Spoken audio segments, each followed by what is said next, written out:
As I record this video, it's June 10th of 2025, which means that summer's right around the corner. By this time of year, people have already started making plans for how they're going to spend their summer weeks, whether it be staying in their cities or traveling abroad. If you're in New York City like a lot of us, there's plenty of different ways that you could spend that time. Back when I was a kid, and even now, many families were making their way over to Coney Island to cool down at the beach, the food, and of course, the rides. I make today's video respectfully, honoring the memory of a young woman who lost her life far too soon. In fact, it was an incident that unfolded back in 1999, around this same time of year. I make today's video not to bring back any bad memories, but to point out that negligence can exist in many forms, and it's often the innocent who pay the price. My sincere condolences go out to the family and friends of Nadine Caban, who we'll be discussing today. I do have to warn that today's video will contain details that can be hard to listen to. Please keep that in mind before jumping in. Viewer discretion is strongly advised. Coney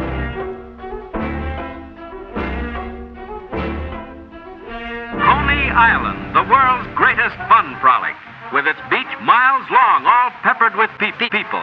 The place where merriment is king. Let's mingle with 1 million folks who are just like all of us. 100,000 youngsters and oldsters, all swimming, playing, or resting, all getting their share of the sun and the fun, all refugees from the city heat, here where the beach meets the cool Atlantic, here in this great whirlpool of joy, here for a lark at Coney Island, world's biggest barrel of fun. The big show is almost ready. Pull back the curtain. And now they're coming, a few by car, but mostly by subway. From Brooklyn and the Bronx, from Manhattan, from Kansas City, from Paris, all coming to Stillwell Avenue, the station for Coney Island. And now they're here. Welcome to Coney Island, playground of the world.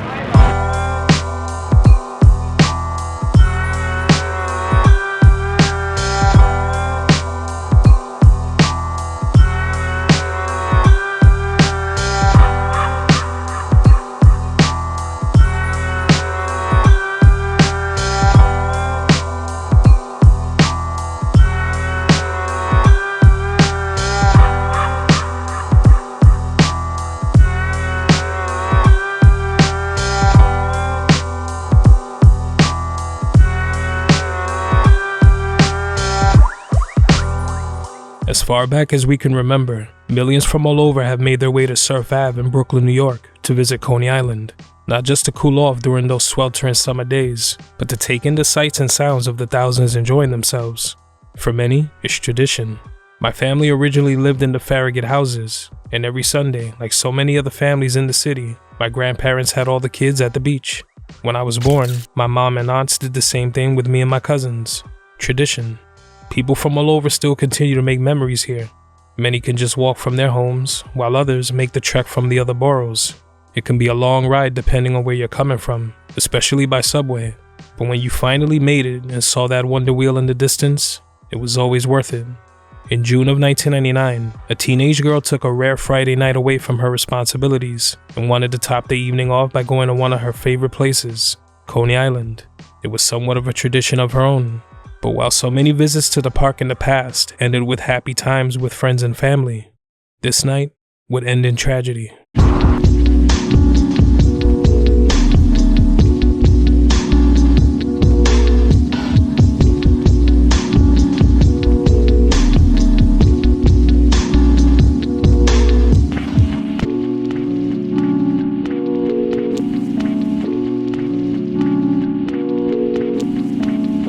She was just here to have fun, and this is the first ride that she went into, and an incident happened.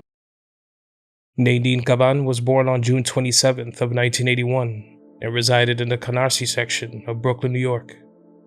She was said to be the youngest of 4 children, the baby of the family. She was described as sweet, loving, outgoing, and friends said she was always full of life, always known to have a great sense of humor and an infectious laugh. She had no problem making friends, and she lived to have fun. Since young, Nadine always had big dreams. It started when she was just 10 years old. It was that Christmas of 1991 when she received her first ever beauty parlor playset as a gift. She loved it more than anything. She would spend hours playing with it, using it on her sisters and her dolls. She kept at it, and would end up becoming very good at styling hair as she got older. According to her father, it didn't matter if it was flat twists, curls, or braids. Nadine knew how to do it all. She would do her family members' hair for special occasions and holidays, eventually building up a reputation in the neighborhood. She kept her skills sharp by practicing on anyone who wanted to be styled. It's what she would become known for, and she only got better at it. Nadine attended PS 224, followed by IS 218, and South Shore High School later on. While there, she made many friends and built up a similar reputation among students when it came to her hairstyling. She would spend hours on someone if she had to. It didn't matter how long it took. She always wanted to give people exactly what they asked for. It was just her way of preparing for the future, because her biggest dream was owning a beauty salon of her own, and she was on her way to making that happen. By June of 1999, Nadine was 17 years old and had more responsibilities than the average teen. She was now the mother to a 10-month-old son, and she loved him more than anything. It was said that no matter where she went, she had her son with her. It was a challenge, but she remained focused on her future, looking to provide for her son and give him a good life. Nadine had taken some time away from school throughout her pregnancy, and it wasn't easy to go to classes and be a parent, but she did her best, and she had a plan. She was getting prepared to go to a program to get her GED, which she would have completed in the spring of the year 2000. She also had plans of attending a hairdressing school to get her certification. While some moments could prove to be difficult for her, she had support and lots of love from her family. They were all very close. Her family was always there to help her no matter what she needed, but it was no surprise to them when they saw that Nadine rarely took time away from her son or her other responsibilities. She was truly attached to her child, and she really wouldn't have it any other way. By the beginning of June of '99, the school year was starting to wind down for everyone across the 5 boroughs, and the first day of summer was right around the corner. It's a time of year many of us will look forward to. No schoolwork, no getting up early to deal with math and history, just making plans for how to spend those summer weeks. They tend to fly by. It feels like by the time July hits, the rest of the summer just comes and goes. Nadine was looking forward to it, but her responsibilities came first. Her family, her future, and her child were always her main priority. On Friday, June 11th of 1999, Nadine spent a few hours doing her cousin's hair and having dinner. She then decided to do something that she rarely did: take the night off. She left her son safe with family for a few hours and then watched the Knicks game. To finish the night off on a high note, they made their way to their next destination, Coney Island, Astroland Park. Once they made it to Surf Ave, Nadine made her way along with her sisters and her sister's fiancé to the boardwalk. It was a cool 58 degrees as they walked around, but New York was heating up in other ways because the energy in the city that night was explosive, with thousands of New Yorkers excited with the Knicks' big win over the Pacers. After the game was over, she figured there was no better way to spend the night. Coney Island was one of her favorite places to be. The sounds of the arcade games, the food, the music coming from all the different rides, the children running around enjoying themselves. It was exactly what she needed. Nadine told one of her sisters that she wasn't feeling too well and didn't want to get on any of the crazier rides that she normally would. Some people prefer roller coasters for the thrill, while others prefer something with a view, like the Wonder Wheel or the Astro Tower, which still existed back then. She just wanted to take it easy, and it didn't really matter to her because she was just happy to be out and be with her family. She went to Coney Island with them every summer, visiting multiple times a year. Tradition. Just after a few minutes of being there, Nadine knew exactly what ride she wanted to get on first. "Let's just go on the Himalaya. It's a safe ride," Nadine told her sister. So that's where they were headed to next. She was referring to the Super Himalaya. The Super Himalaya consisted of 24 cars referred to as buckets, joined by metal couplings that connected them. Cars went in a circle on the central axis platform that would shift up and down as the ride picks up speed and music plays loudly. The ride would then slow down, and just when you thought it was over, it would start going in reverse, and it went just as fast. It was a favorite for many. For anyone visiting Coney Island during those years, you remember this ride. Theme parks across the country have their own versions under different names, but the energy at the Himalaya was different. It was a few steps above some of the tamer rides at the park, but nothing too extreme. The ride had a DJ who would spin live music, the sounds of hip-hop and R&B blaring from the speakers. People would stand online waiting their turn, just listening to the music as riders screamed from the thrill and exhilaration of the Himalaya speed. Even if you weren't getting on, it was just a good time seeing everyone enjoy themselves and listening to some of your favorite songs. Nadine stood on the line with her sisters, waiting until the ride came to a halt and it was their turn. They had been on the ride many times before. They walked over to the cars, with two of her sisters taking one car and her sitting a few cars ahead of them by herself. She sat in car number 19. Once everyone was in their seats, a worker would make sure everyone was safely locked in, and the ride began. It went in circles, going up and down at a decent speed, gradually getting faster. The slopes of the track combined with the speed made for a satisfying thrill. The ride then slowed down, and the DJ spoke directly to the crowd. "We're gonna take you backward," he said. The ride started to go in the opposite direction, quickly picking up speed. The joyful screams from riders continued, only to be disrupted by the unexpected. Suddenly, a loud groaning could be heard. The ride slowed down for just a second before getting faster, but it wasn't running smoothly anymore. The cars moved violently side to side, back and forth, with people holding on to the lap bars for dear life. The strong smell of something burning was in the air. It didn't take very long for panicked riders to realize that they were in danger. A loud snap could be heard through the screams and the music. Then another snap, and another. It happened in seconds. Nadine's sister's fiancé, who was on the line waiting to get on the Himalaya himself, jumped onto the platform as soon as he saw the ride becoming out of control. That groaning sound became louder as the ride went on. To his shock, he could see that part of the ceiling was starting to cave in. He yelled at the operator to stop the ride, but it was going too fast and impossible to stop. As they spun in circles, they could hear a loud boom, the sound of the Himalaya's cars starting to crash. Riders would start to jump off the ride, just trying their best to make it to safe ground, with splintered wood coming from above. Another loud crash of cars would send several of them into the air before the ride came to a halt, leaving the riders that remained surrounded by smoke and wreckage. Nadine's sisters sustained injuries, but were able to crawl out from under the debris, but they noticed that Nadine was missing. My sister, her sisters yelled, trying to find her and pull her out with them. People at nearby rides ran for cover, believing that the entire structure would collapse. As onlookers screamed and ran to safety, they would come to find Nadine. She was hanging from the ride about 8 to 10 feet from the ground. More panic set in as paramedics and firefighters rushed to the Himalaya, making their way to where Nadine was. She had a cut on her head and blood on her neck, but she was conscious. "What's happening to me? Please, stay with me," she said as she was being freed. Her sisters watched in horror as firefighters worked to get her from under the wreckage. They were eventually able to free her.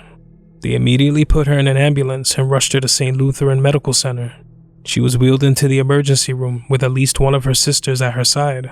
She asked for her to stay with her, but once they reached a certain point, her sister could only watch as Nadine was taken into a separate part of the hospital. She was still breathing and talking, and they genuinely thought that she would be okay. But the injuries that she sustained were far more serious than anyone could ever imagine. It turns out that as the ride lost control and chaos unfolded, Nadine was hurled 15 feet through the air off the track, landing on another car. She was pinned between the car, wall, and track on an elevated side of the platform, with another car landing on top of her. She was crushed, which will result in blunt force injuries, with massive damage to her liver and spleen. She also sustained serious head injuries, but the blunt force impact to her abdomen would cause internal bleeding that just couldn't be stopped. Just about an hour after getting to Coney Island, out of nowhere, Nadine was gone. She was pronounced deceased at 12:35 a.m. on June 12th of 1999, just 2 weeks prior to her 18th birthday. The news of what took place spread very quickly, leaving Nadine's family and friends very much stunned and in utter shock. For a night of fun to end so tragically, it was devastating, to say the least. The first question on everyone's mind was, how did this happen? One story says someone held a flag on the ride as it spun, and it collided with the rafters, causing the debris to rain down onto the track, but this was found to not be the reason. Witnesses stated they saw a piece of wood from the roof of the ride come down onto the ride as it moved, landing onto the track after. But investigators felt that the real reason might have been due to the metal couplings that joined the cars together. The coupling to Nadine's car had apparently snapped off somehow, causing the cars to become separated, all while the platform continued to rotate at an incredible speed. The pieces of metal fell to the track and caused the cars to go off the track and into the air, resulting in the chaotic scene.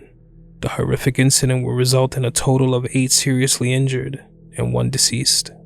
An investigation was held regarding maintenance on the Himalaya, with records saying that the ride was last inspected on March 27th of that year, nearly 3 months before.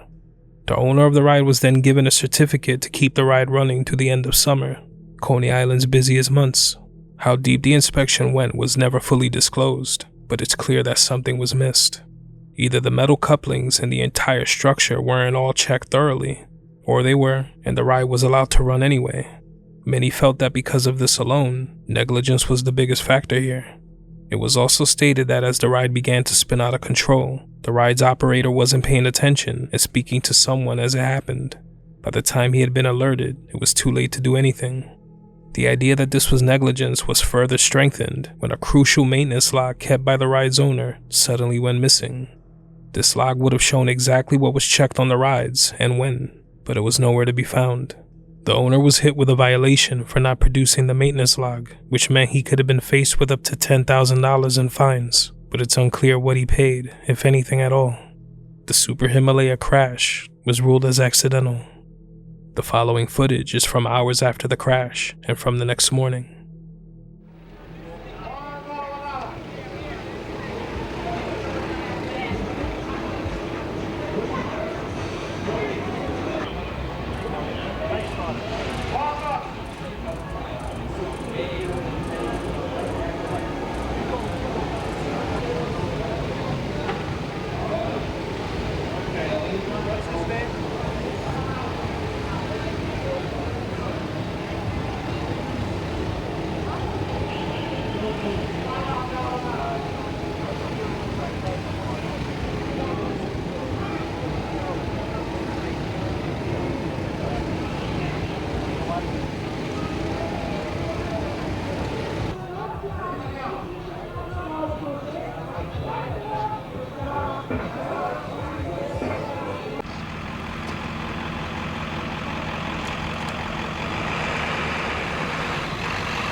She was just here to have fun, and this is the first ride that she went into, and an incident happened. She was very enthusiastic. You know, she had a lot of life in her. She had a lot of spunk. It's a shame that it had to end this way. Very young. You know, she was 17. She had a 10-month-old son. She loved her son. Wherever she went, her son went. And it's just a shame that it ended this way. I don't know. I'm not going to be getting on these adult rides here. That's probably the answer for me right now. Unfortunately, I like the rides, but I'll hold off. To think that somebody can come out here and try to enjoy themselves and end up, dead, it's a really bad feeling. I'm scared to get on the rides. Why's that? Because they're not safe, and my son be getting on the rides too, so it's not safe for my son. The morning after the tragedy, the news continued to spread, with word of the accident making it to the front page of the papers and being talked about all over the news. It left many with a sense of fear, not knowing if they could trust these rides anymore. It wasn't just Nadine's friends or family who felt this way. It was anyone who walked through the park. You could hear people talking about it, wondering exactly what went wrong. It just wasn't a risk anyone was willing to take. Mayor Giuliani would come under fire for his comments about what happened that night. He said the following: "It's a real tragedy. Rides are intended to be frightening, so they carry with them a certain amount of danger. You take that risk when you get on a ride like this," he told reporters. But the truth was, every ride at every theme park is supposed to be safe. That's why certain measures are taken during inspections. There was no sign on this ride that said you're risking your life by getting on it. If that were the case, it wouldn't be very popular. No one gets onto one of these rides and says to themselves, "I might not make it out alive." His comments were viewed as incredibly insensitive and careless. Less than 24 hours after the accident, once the park opened, Friends of Nadine and even people who didn't know her made their way over to the Super Himalaya as she had just hours before. They left flowers, cards, and Puerto Rican flags on the fence of the ride. The growing memorial made it clear that she was very missed, and people felt this family's pain. It was hard to believe that she was really gone. Her parents and sisters expressed how heartbroken they were when interviewed by journalists. She went just to have fun, and she ended up dead. I am so angry. This should not have happened. We want answers, and we want answers now. I loved her so much. She was my baby. She was such a great kid, said Nadine's mother as she fought to get the words out through her cries. I can't stop crying. She was my life. I just can't believe that she is gone. My heart hurts so much. She was my baby. We are so angry about this, and we have hired a lawyer, said her father. The rest of her family and friends felt the same. It was made evident by their comments to journalists. Dealing with the immense grief was bad enough, and seeking answers as to what led to all of this wouldn't be easy. A wake was held for Nadine on Tuesday, June 15th, and Wednesday, June 16th of 1999 at the Ponce Funeral Home on Atlantic Avenue. Friends and family paid their respects, still very much in shock that this ever happened. She was here one day and gone the next, something no one could ever prepare for. She was then laid to rest at Cypress Hill Cemetery in Brooklyn, New York, on Thursday, June 17th of 1999. At the end of it all, it was stated that a combination of factors are what caused this tragedy. The piece of wood that people had seen coming from the top became stuck between the track and wheel of one of the cars. It was that wood falling onto the track that caused the metal couplings on Nadine's car to break. With the ride going full speed, the result was a catastrophic scene that took her life. But there were still so many questions. What exactly was done during inspections months prior for this to be missed? Were there signs of the top of the ride starting to fall apart? If there were signs, how is a ride allowed to operate if it's in that condition? Was there a real inspection done at all? Questions that lingered in the minds of many. It was impossible to just take someone's word for it. This was someone's life, not something you could just brush off. Not to mention when those maintenance logs couldn't even be found to provide any type of insight. What happened at Coney Island in 1999 was also happening all over the country around the same time. Countless reports of people getting seriously injured and losing their lives on rides deemed safe, both before and after Nadine. This was to be taken seriously, not to be ignored, and not to be swept under the rug. As of 2025, you'll still find Coney Island and Luna Park to be flooded with families from all over. In a lot of ways, that feeling you got way back when is still there. A place that has had vast changes over the decades, but manages to keep its old charm. It'll always be one of my favorite places. You get this strong feel of nostalgia and irreplaceable memories whenever there. I told today's story not to strike fear into anyone looking to have a good time or to bring back bad memories, but to tell Nadine's story. A young lady with her whole life ahead of her who visited one of her favorite places like so many of us have for years. She went there that night never knowing that this would be the outcome. She trusted this park, trusted those operating the ride, trusted that she was in safe hands. She should still be here today. She leaves behind friends and family that will always remember her and never let her memory fade. My deepest condolences go out to her son and the rest of her loved ones. If alive today, Nadine would be celebrating her 44th birthday later this month. Rest in peace to Nadine Caban. You aren't forgotten.